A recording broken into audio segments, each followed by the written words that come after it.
Welcome. We're on the red couch with Arlene Sweeting, station manager at WSLR 96.5, Sarasota's community radio station.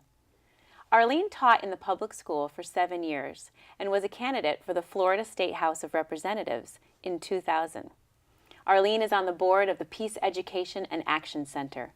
She founded and operated Fogartyville Café, a progressive community coffeehouse in Bradenton from 2002 to 2007. WSLR is an innovative, listener-supported, nonprofit, non-commercial FM radio station dedicated to serving the Sarasota community. WSLR's programming promotes equality, peace, sustainability, democracy, health, and social and economic justice. Arlene, I am so thrilled to have you on the red couch. That's a mouthful, isn't it? I was like, a mission statement is too long. You do a lot. You do a lot. So what motivated you? Keeps me busy. It does keep me busy. I imagine. What was your what motivated you to start the radio station? Well, that's a somewhat of a long story because it does go back. I was a teacher in the Manatee County school system. Right. And I took leave to run for state office because I was unhappy with the direction the state was moving on the issues that I cared about, education and the environment. And so had a very grassroots campaign. I was very active in the Sierra Club at the time, working on environmental issues and obviously teaching, so I had my hand in the education part of that as well. And just there was a lot of energy around the campaign and trying to make a difference, trying to bring change on these issues. And I lost the election. We did very well, mind you. You know, for the first time out for a candidate, we did very well, and we got a lot of support, and like I said, a lot of energy generated around that. So when the campaign was over, people still had that energy, and what do we do with it now? You know? Right, they needed a place to... Exactly. So we needed a place where people could still come together and try to make a difference. And so we found a space in Bradenton that we liked, and we turned it into Fogartyville, the community coffee house. And along with doing a lot of political activities and educational activities, we started bringing the music in as well. And so we had great folk and acoustic blues music, and really built a great community up there. And from that, in 2000, under the Clinton administration, they opened a window for nonprofits to apply for these special low-power licenses for radio stations. And the idea behind them was to bring localism and diversity back to radio, right, which, because of media consolidation, all the corporations had been kind of gobbling up all of the smaller stations.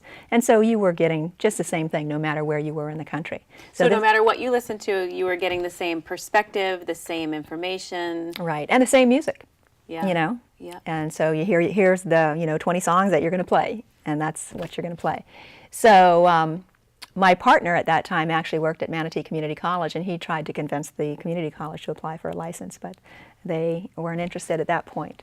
You know, and we actually didn't get involved in that point either. We got involved a little later down the road when the sanctuary, the gentleman who operated it, was a wildlife rescue operation. He had applied for a license actually, and he got into a situation where he wasn't able to basically keep up with it and pursue it. And so we joined his board and kind of then took over the application process and moved it through.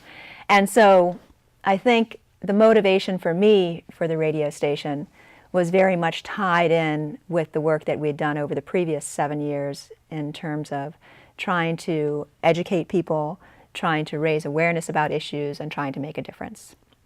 And so we got the construction permit for the station in 2004, yeah, and you have 18 months to build the station out. And of course, I had absolutely no radio experience whatsoever starting this out. He did. My partner had worked in college radio as a board op and stuff like that. But we definitely had a learning curve, and it was fundraising. You had to raise the money in order to have wow, the money to do it. Yeah.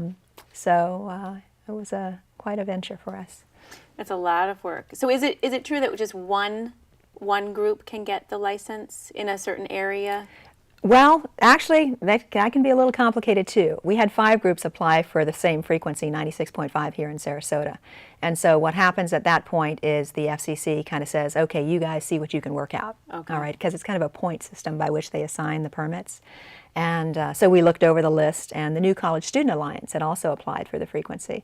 And we're like, perfect, these are just the kind of folks we want to work with. Yeah. So we went and we met with a couple students that were running the radio club on campus at the time, Bo Bentley and Sarah Kell, and sat down with them and basically came up with an agreement whereby we would pull our application and join forces with them.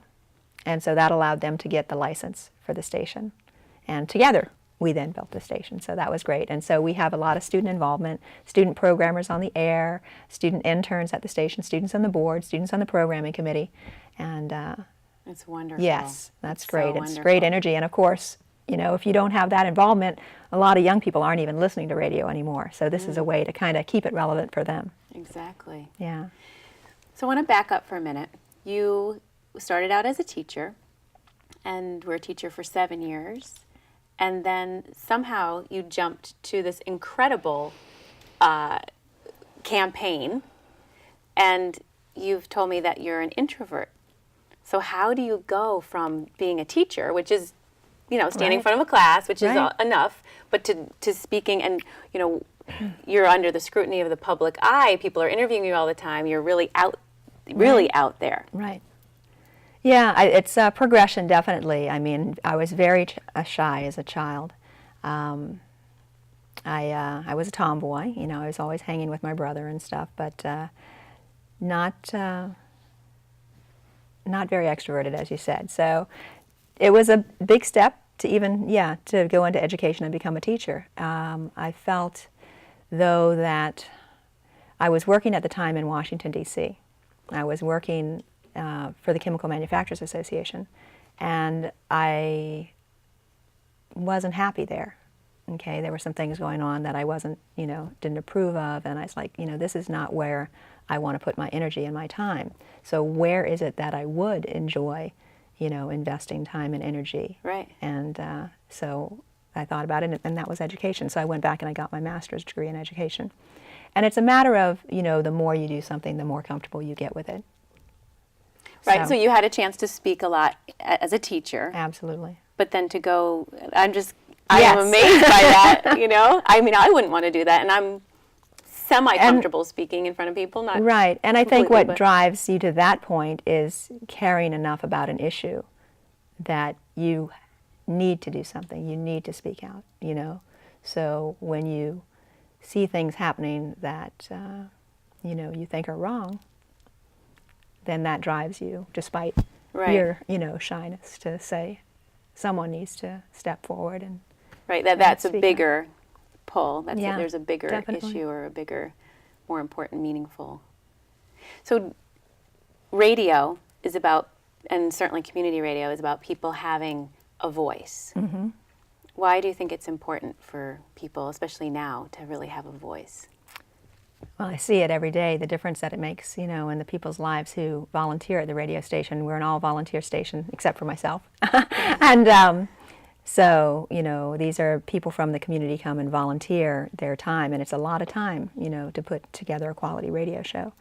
And just having an outlet for expression and knowing that your ideas, your values, your music is being heard, that people are listening to you. That's really important for people. And it's very empowering, it's empowering to have a voice and to be a part of the media, to understand what that means, and to understand the power of the media. All of those things are very important because the media is very powerful in this country, and the media sets a lot of the agenda in this country. So for people to understand that and to start to analyze what they're reading and what they're seeing on television and what they're hearing on the radio a little more is very important also. So what would you recommend to someone who believes in something strongly, wants to be a part of something, but maybe doesn't have the time, they're working 2 jobs, or they're really, that's part of the problem? And that is part of the problem. I think our system is designed to keep people busy and maybe, not doing the things that are important. So it is a choice, that you have to make where you invest your time and your energy. And, certainly if you're raising a family, that's got to take precedence, and that takes a lot of your time and energy. And maybe at that point in time, you don't have the time to put into community issues or things of that nature. But I think when you're ready to do that, you look around for groups that are working on issues that you care about, and you try to connect with people that are like-minded. And that's one of the ways community radio can help too, as a connector. You know, by listening, you can identify those people in those groups, and you can come in the door, and we can help you connect in that way as well. So I think that's the piece that I'm most excited about. Having a voice for sure, but that sense of community and feeling like you're part of something, you Absolutely. belong to something. yeah, it's really important. It's really the foundation of our mission and what we do. So it's important for us within our family. So all of the volunteers within the station, we try to do events that bring them together so they get to meet and connect. I just did this project actually with them. We're partnering with Ringling School of Design right now, and so we had a couple students come in, and we did a project where it's a sharing your gifts project. So first we had programmers one-on-one talk to one another and talk about the gifts that they have that they can share with our community. So it's gifts of the hand, what physical skills do you possess? Gifts of the head, you know, what knowledge do you possess that you might be willing to share with the community? And then gifts of the heart. What is it that really motivates you? What are you passionate about? You know, what would you walk over hot coals for? That type of thing. So to get to know people a little more deeply and share those gifts and see how we can benefit as a community from those gifts, but also that person can benefit too. And so they shared one-on-one, and then we shared somewhat with the larger community, but then the students got involved from Ringling School, and they had them express their gifts in a piece of artwork. Oh, neat. Yeah, which some of them, of course, were like, oh my God, I have to paint something. But it was great just to walk around the room and see what they came up with. And so now the students are taking the pictures that they painted and the words that they wrote in terms of what gifts they have, and they're putting that together with portraits that they took at the event. Nice. And we're going to have a display at the studio, you know, with all of the photos and the artwork around, so that people who don't maybe know each other as well can make that visual identification and then maybe connect. Oh, wow, this person's really interested in the environment and loves kayaking, you know, so maybe we can get together and do that sometime. Or, you know, so just different ways for people to connect through the community. And of course, that's within our internal community. I think that's really important, just in terms of the whole environment of the station, you know. And outside, it's even important. So now, in the new physical location that we have for the station, we moved into downtown Sarasota in the fall of 2011.